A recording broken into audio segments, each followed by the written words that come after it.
Hello mga ka-GT sa alam at good day sa inyong lahat.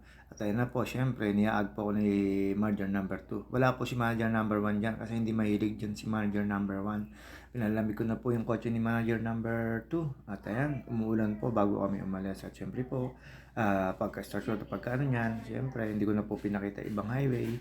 Nasa SLEX na po kami yan. Diyan sa SLEX na po yan, nag-iisip po kung saan ako dadaan. Kasi po, Sunday po yan. Hindi ko po malaman at hindi ko matantya kung mag-EDSA ba ako o mag-CC5 ako. Kasi inaalala ko dyan ang traffic. Excuse me po.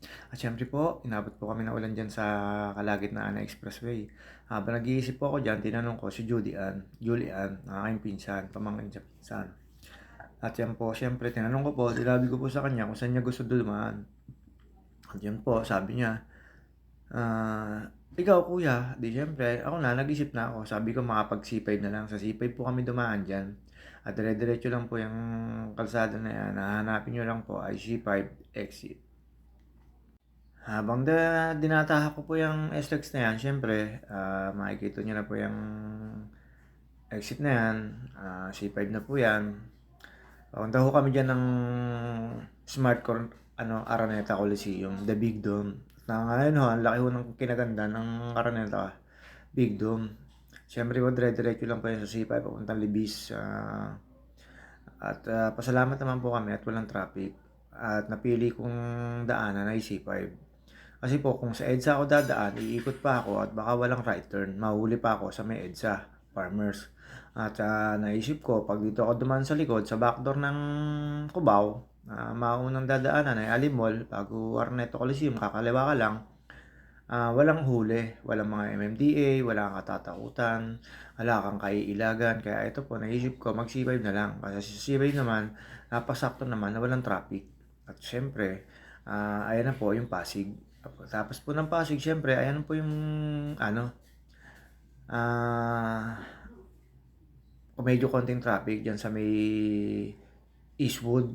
Ayan po yung libis na kalsada. Dire-diretso lang po yan. At syempre, sa mga hindi po may alam ng kalsada dyan na dadaanan na yan, dadaan kayo ng flyover niyan. Tapos dire-diretso lang papuntang backdoor din po ng Camp Crame. Doon po kayo dadaan. Dire-diretso lang po yan. Wag po kayo dadaan sa may papuntang Kalayaan to Ateneo. Ayan po, syempre, nang nakita ko na po yung kalsada na sinasabi ko na nalalapit na po kami. At ayan po yung sinasabi ko sa inyo na nasa Cubao na po kayo. At after po nun, syempre, ayan, naglakad na po kami. Yung nakikita nyo pong malaking building na yan, Araneta Coliseum na po yan. At syempre, sabi ko sa ate ko, ate, dito tayo dumaan sa loob para hindi na tayo maglalakad sa kalsada. Tatawid na lang po kami dyan sa may ibabaw na yan. At yan po, kasama ko si Ate Maye. Si Ate Maye po, habang naglalakad kami dyan, syempre magpapakita po ang bida, hindi pwedeng hindi magpapakita. Habang naglalakad po kami dyan ni Ate Maye, ang sinasabi ni Ate Maye sa akin, kay Jongkot, hanap tayong apam. Aba, ang Ate Maye ko po, gusto na apam. At ayan po, syempre, ang bida, hindi maaaring hindi magpapakita. Nasa loob na po kami. Ayan, pinakabay ko po si Ate Maye dyan. At nahihiya. At syempre, ayan po yung manager number 2 at si Julian. Ayan po ang kasama ko na manonood sa Araneta Coliseum. At syempre, nakikailigan ng ate ko yan kasi idol niya si Carlos Tots. At syempre, ayan na po, may laban po dyan, PLDT, at opening po yan ng liga nila. At syempre, ang main event po ay ang Creamline versus Chocomucho. Sa loob po niyan, syempre, gala-gala lang sa mall. Hanap namin yung kakilala namin may ticket. At syempre, ayan na po. Papasok na ho kami dyan ng Araneta Coliseum. At yan si Ate Maye, palingon-lingon yan. Naghahanap pa rin yan ng apam. Wala kami makitang apam dyan, kaya lugi si Ate Maye dyan. Wala kami nakilalang apam. Hindi kagaya sa Araneta, sa Cuneta, sorry, nagkakamali po, tao lang. Hindi kagaya sa MOA, meron, madami. At syempre, ayan, hinahanap na po ni ate. Ayun, binigay na nga po yung ticket sa akin. Mekos-mekos na yan. Ayan po yung ticket na sinasabi ko. At syempre, masaya na po kami dyan dahil makakapasok na kami. Lower box. Sa laki ng Astrodome, syempre, hindi mo rin maano na nasa lower box ka. Ayan po, nasa loob na po kami dyan. Naglalakad-lakad na po ako dyan. At syempre, naghahanap din ako ng makitang apam. Apam ba yung sa babae? Ay, sorry, di ko po alam kung anong tawag pagka babae ang foreigner. At syempre po, ayan po, may nagbebenta ng Creamline t-shirt. Sa Pasig po, 250 lang yon. Pero dito sa Cuneta Astrodome, 700. Ang laki ng minahal. Ayan po yung opening. Ang dami pong tao niyan. Pagpasok po namin sa loob ng Cuneta Astrodome, syempre, napakalaki po. Pero kinakaya po ng aircon. At ayan po yung papasukin namin. Lower box. Diyan po kami. At pagka po nasa lower box kayo, ay medyo nasa harap nyo na ng konti ang mga player. At syempre po, pagpasok namin dyan, may kusmekos na yan, papakita mo na bida. At ayun po, wala po kami nakitang apam ni Ate Mayi dyan, kaya dire-diretso lang po kami. Yan, si manager number 2, makipagsiksikan. At syempre, sabi po nung isang nag-ano ng ticket, ay mali po, doon kayo sa number 6 dadaan kasi nandun po yung ano nyo, yung seat nyo. At yan po, may nagbibigay po ng libre na panggamot sa paa kapag ikaw ay pinapawisan ng paa mo or mabaho. At yan, kinuha po yung isang yon. At ayan, yan po na yung Big Dome. Diyan po sa Big Dome na yan, kukunti pa po ang nanonood kasi hindi pa ho Creamline Choco Mucho ang naglalaro. Ang maglalaro dyan ay Akari. Nalimutan ko po ang kalaban nila. At ang susunod dyan, PLDT. PLDT versus Signal. Ang Signal po, ay parang hindi ko alam kung sister company rin ho ng PLDT. At yan, dire-diretso lang po kami yan. Habang naglalakad doon kami pababa, hinahanap namin yung aming upuan. Pero napakasarap pong manood dyan. Yan, sa pusa panonood na yan, lagi ko kami nanonood ng ate ko dyan. Kaya lang ngayon sa Cuneta Astrodome. At syempre, ayan, nanap na ho namin number namin. Minsan no, wala kasing number yung upuan. Kaya kami dahan-dahan dyan. At syempre, pagkaupo namin, ayan, pinakita ko na po yung PLDT versus Signal. At napakasarap din naman po panoodin yung laro na yan. Match na match. Hi to dyan, hi sa mga idol ko, crush ko, si Mika Yeye Reyes at si Vanessa Glandler. Apakagaling pong player niyan hanggang sa pinulikat na po si Glandler. At ayan siya, syempre po, hindi ko alam kung anong tawag ko talaga sa apelyido niya. Basta yun po yung magaling na player ng Signal. Kasi wala si Rachel Anda. Kasi nagwa-warm up na po sila dyan.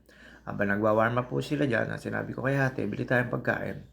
At syempre, ayan, pinakita ko po na manakain na kami. Ang malo ng popcorn na yan. At yan po, anong yan?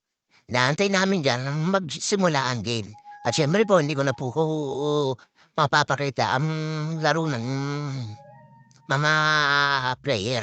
At nanonood po ako. Hindi ko na po napag-isipan na kunan sila. Ay alam mo, ganyan lang mamaya wala na yan. Tapos, ayan na po, ang the main event. Napakadami pong tao dyan. Sobra. At sobra silang nagsisigawan yan, lahat kami. Tempo, una pumasok rin line, tapos pumasok ang Choco Mucho, sigawan ng mga tao dyan. Hindi yung magkandarinig kami dyan, dahil sobrang sigawan ng tao. Nandiyan po yung manager. Ang manager po, kalahating orange, kalahating sorry, tao lang mali, nagkakamali. Kalahating pink, kalahating kulay ng Choco Mucho na violet. Ang galing po ng manager yan. Yung pinaka-may-ari ng Choco Mucho at ng Creamline. Tempo, siyempre, napakasuplada po yan, di na mo. Alam mo, napakagaling na player. Pero magaling naman, hindi kagaya ni na Liza Valdez, ang player man ko yung line na paababait, naharap sa pan, sa picture, nakaway, lalo si Risa Sato, kaya pa na sila minamahal ng fans nila. At lalo ng mga fans ng volleyball natin dito sa Pilipinas. Habang nagwa-warm up po sila, siyempre, ako ho, chika-chika lang po, siyempre. Titingnan lahat ng player kung sino maganda. Ang pinakamaganda ho talaga na player ay si Bea de Leon. Si Bea de Leon, napakatangkad. Kaya na po humusga kung gaano kaganda si Bea de Leon dyan. Pero ang crush ko dyan ay si Mitch Gumabaw. Ayan po, inikot ko po yung camera at pakita kami ni Judy yan. At yan, nagganap pa ako is bam na peace. At ayan po, habang nanonood kami dyan, ayan po, nalimutan ko na po na video sila. Pero napakaganda po ng laban. Kaya alam, talagang napalakas ng green line. Hindi kakayanin ng Choco Mucho. In and out ang player, hindi pa ginamit niya si Baldo at si Carlos Tots. At hindi pa nila binaba, tapos binabangko nila yung dalawang star player pa nila. Ang gumawa lang dyan si Gemma Galanza, si Miss Gumabaw. Pero napakaganda po ng laban hanggang sa nakaset 4. Akala namin, aabutin ba ng set 5? Ay, mali. Akala namin, aabutin pa ng set 5 niya. Ayan po, siyempre. Dire-diretso lang po ako ng panonood yan hanggang sa nanalo na sila. At habang nanonood kami dyan, habi ko, ate, bili ka ng ice cream. Bili naman si ate na ice cream. Ayun, inuubos siya pag uwi namin. At yan po sa larangan ng volleyball na nakakahiligan ng ate ko. Kaya sabi ko, ate, kada may laro ang PLDT, nood tayo. Kasi may kilala kami doon na ang ticket ay mura lang. Kaya priority pa na nakakabili kami agad ng ticket. Kasi amin napakahirap bumili ng mga ticket dyan sa big shop na yan. Tsaka sa mga booth ng bilihan ng ticket. Habang madatayo kami dyan pagkatapos ng laro. Opo, napakaraming tao. At ako ay nagpark sa labas, hindi pa ako nagpark yun sa loob ng Araneta Coliseum dahil alam kong sobra traffic niya pagkatapos ng laro. Sobrang dami po ng tao dyan, hindi na ako magkarinigan na iba. Sumisigaw lahat ng tao dyan, lalo sa Creamline, napakaraming fans. Ang Creamline ho kasi napakabait. Hindi uso plato sa fans, kaya sila, ang dami ho nilang fans na humaling ho sa kanila.